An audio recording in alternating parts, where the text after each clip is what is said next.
스데반 집사가 순교하는 장면이 7장 54절부터 60절에 있는 말씀에 나옵니다.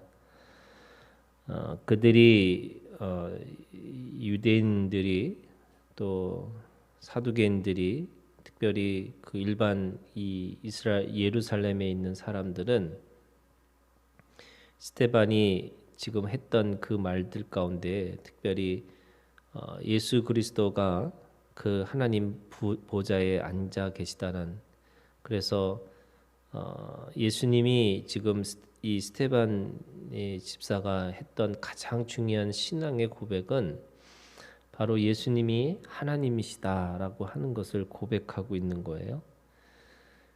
그 고백을 들으니까 사람들이 도저히 그것에 대해서 받아들일 수 없으니까 57절에 큰 소리를 지르며 귀를 막고 일제히 그에게 달려들어 성 밖으로 내치고 돌로 칠세 증인들이 옷을 벗어 사울이라는 청년의 발 앞에 두니라, 이렇게 얘기합니다.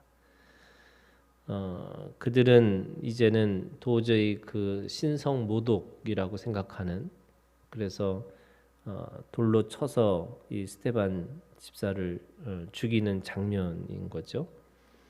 근데 그때 함께 있었던 사람이 바로 이 사울이라고 하는 청년인데, 이 사도행전과 이 신약의 교회, 이 초대교회의 가장 중요한 사람 중에 한 사람이 바로 이 사울이라고 하는, 그래서 나중에 이름이 바울로 변화되는 그런 사람이 바로 이 장면에 나옵니다.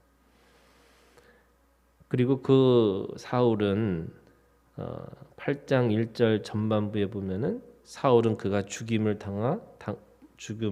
당함을 마땅히 여기더라, 이런 거죠. 그러니까 그는 단지 함께 돌을 던지지는 않았지만 그 죽음에 함께 참여했던 사람이라고 생각하는 거죠. 옷을 지키면서 그가 죽은 것에 대해서 마땅하다, 이런 거예요. 그러니까 똑같이 분노하고 있었고 똑같이 돌은 던지지는 않았지만 그 죽음에 대한 정당성을 이 사울은 가지고 있다라고 얘기합니다. 뿐만 아니라 3절에 보면은 사울이 교회를 잔멸할새 각 집에 들어가 남녀를 끌어다가 옥에 넘기니라, 이렇게 이 사울은 단순하게 그 죽음이 마땅하다라고 하는 것뿐만 아니라 행동으로도 초대교회 예루살렘의 교회를 핍박하는데 한 몫을 했던 사람입니다. 나중에 이 사울이 바울이 되었고, 그 바울이 복음을 전하러 이방의 사도로 부르심을 받았지만 예루살렘 교회는 이 사울의 이 모습 때문에 끝까지 이 사울에 대해서, 그러니까 바울에 대해서 의심을 했습니다. 전에 그가 어떤 짓을 했는데, 그러니까 스데반 집사를 죽이는데 동조했던 사람이고 초대교회를 핍박했던 사람 중에 한 사람이라고 생각했기 때문에 그가 과연 진짜 변했을까? 정말 회심했을까라고 생각하는 부분들이 늘 그에게 따랐다는 거죠. 그래서 신약에 있는 편지들이 이 교회들에게 보낸 그 편지들의 내용 중에 하나의 주제 중에 하나가 자신의 그 신앙에 대해서 늘 변호하는 그런 내용들이 있습니다.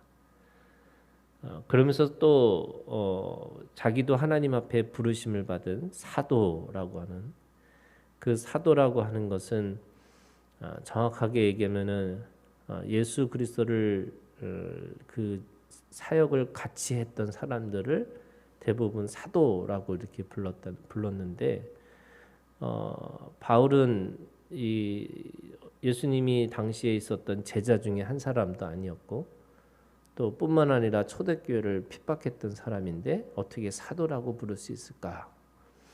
그러니까 이 이 바울이라고 하는 이 사울은 늘 초창기 때 했던 자신의 그 행동 때문에 늘 사람들에게 또 의심을 받고 또 의심받은 거기 때문에 늘 변증하는 자신을 변호하고 변증하는 그런 글들을 쓰고 또 그렇게 살았던 사람인 거죠.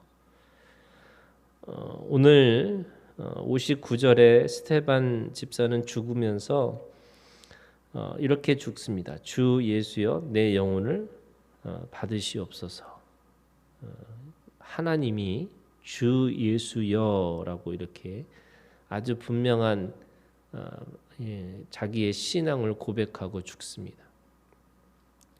그러니까 다른 사람들이 유대인들에게서는 하나님이여 내 영혼을 받으시옵소서 이래야 되는데 이미 그 초대교회가 가지고 있는 신앙의 고백은 바로 주 예수 그분이 하나님이신 것을 아주 분명하게 고백하고 있는 거죠.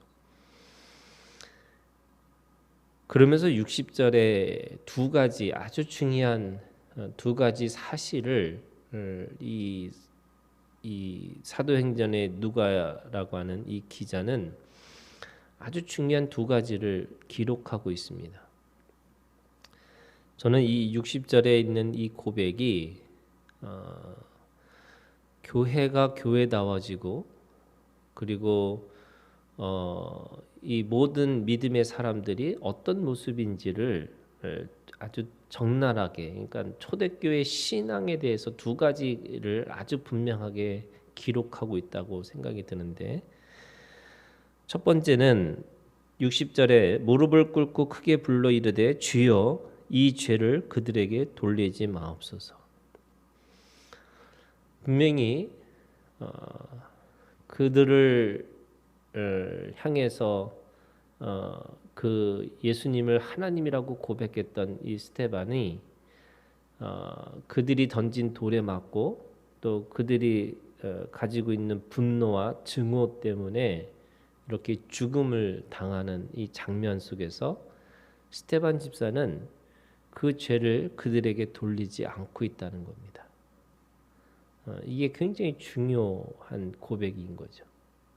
왜냐하면 만약에 하나님 앞에 그렇게 그 죄를 그들에게 돌렸으면 절대로 사울은 바울이 될 수가 없었습니다.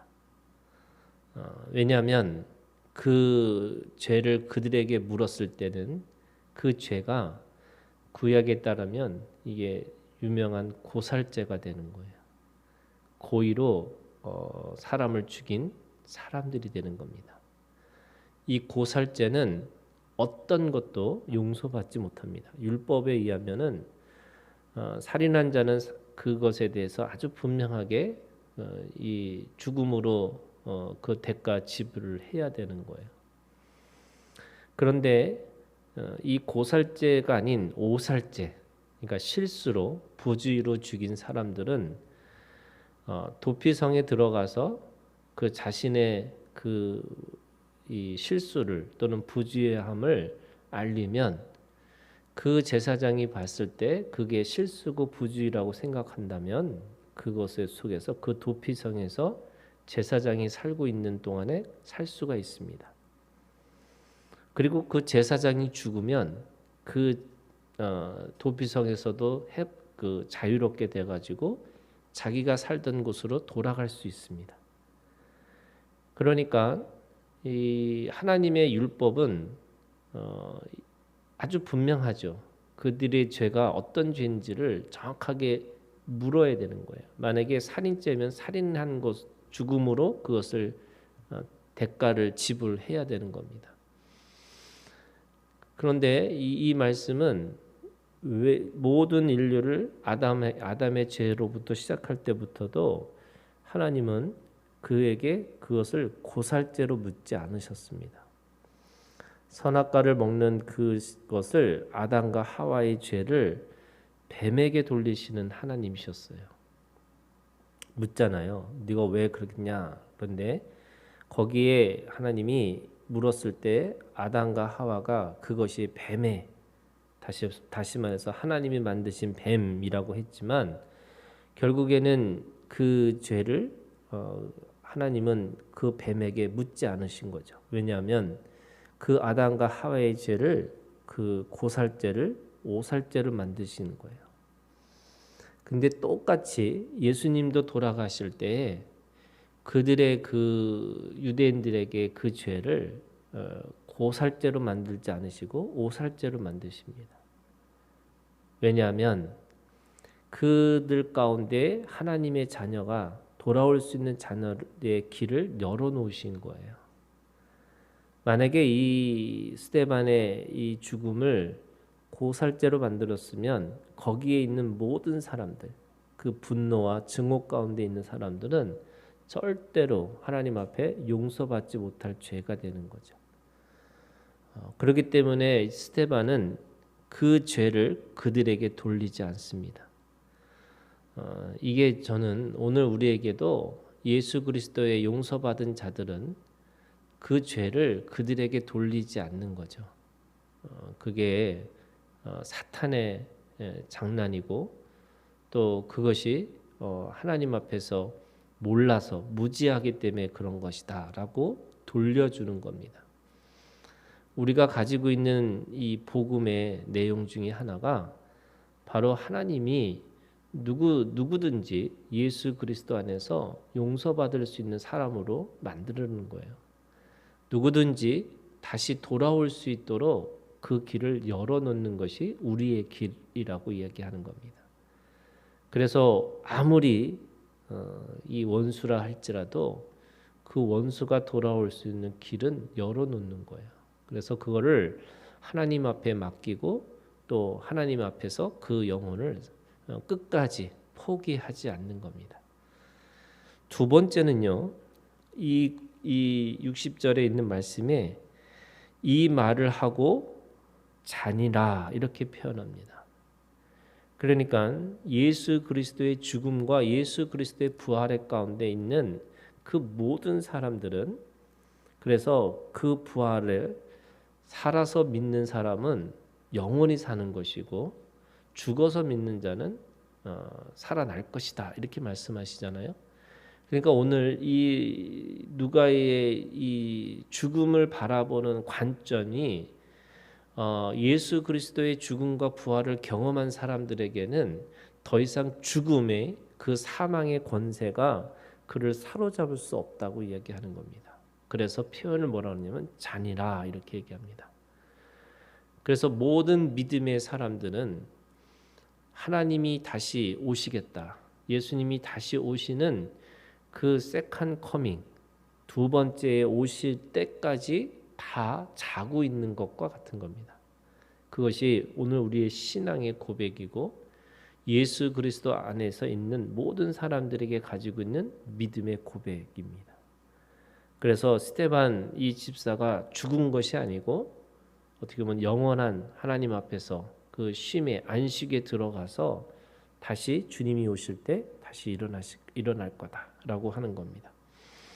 그래서 우리의 신앙 두 가지, 하나는 모든 죄를 그들에게 돌리지 않고 그 죄를 오살죄로 만들어주는 책임, 그리고 우리가 죽음 가운데 있지 않고 늘 하나님 앞에서 다시 일어날 수 있는 그 잠자는 자로 우리가 고백하고 있는 거죠. 8절에서 이 3절까지 그래서 이 사울의 여전히 변하지 않는 그런 모습을 보고 그렇게 기록하고 있지만 나중에 우리는 잘 알고 있죠. 이 사울이 위대한 전도자 바울이 되는 것을 알고 또 위대한 이 전도자를 통해서 신약의 성경이 쓰여지고 또 지금도 우리가 이 성경을 읽으면서 그의 신앙이 우리에게 진정한 구원에 이르는 말씀이라고 하는 것을 믿고 우리가 그걸 지지하고 있는 거죠.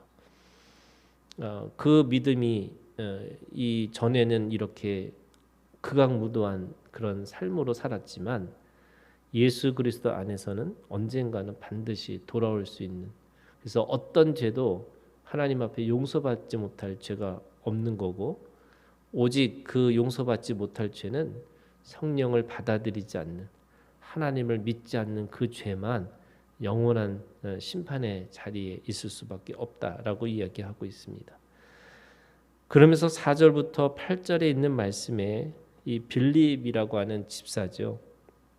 이 빌립 집사가 사마리아 성에 이 박해를 받으니까, 예루살렘의 교회가 박해를 받으니까 그 박해를 피해서 사마리아 성에 들어가서 그 복음을 전하는 역사가 일어나는 겁니다.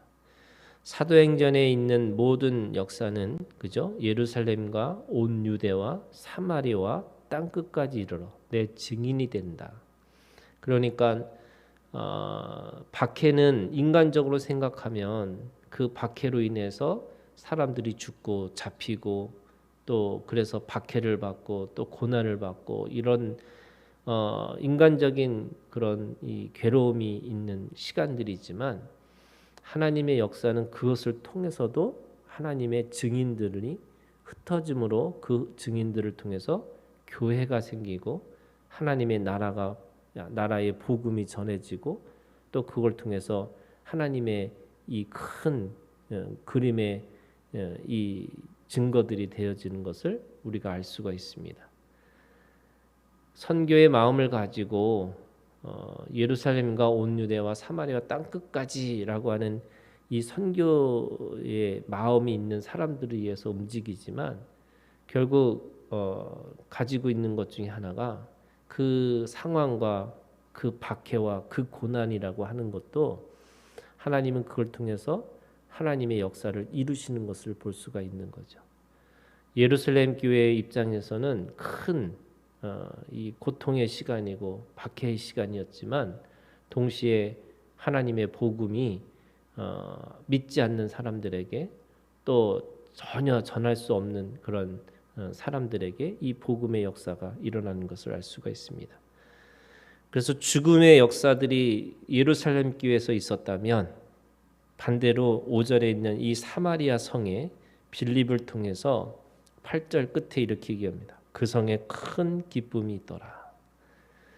한쪽의 고난은 또 누군가에게, 아니 정확하게 얘기하면 하나님을 믿을 수 없는 사람들에게 복음의 역사가 일어나는 사건이 되고 또 그들에게 그 기쁨의 시간이 될 수 있다.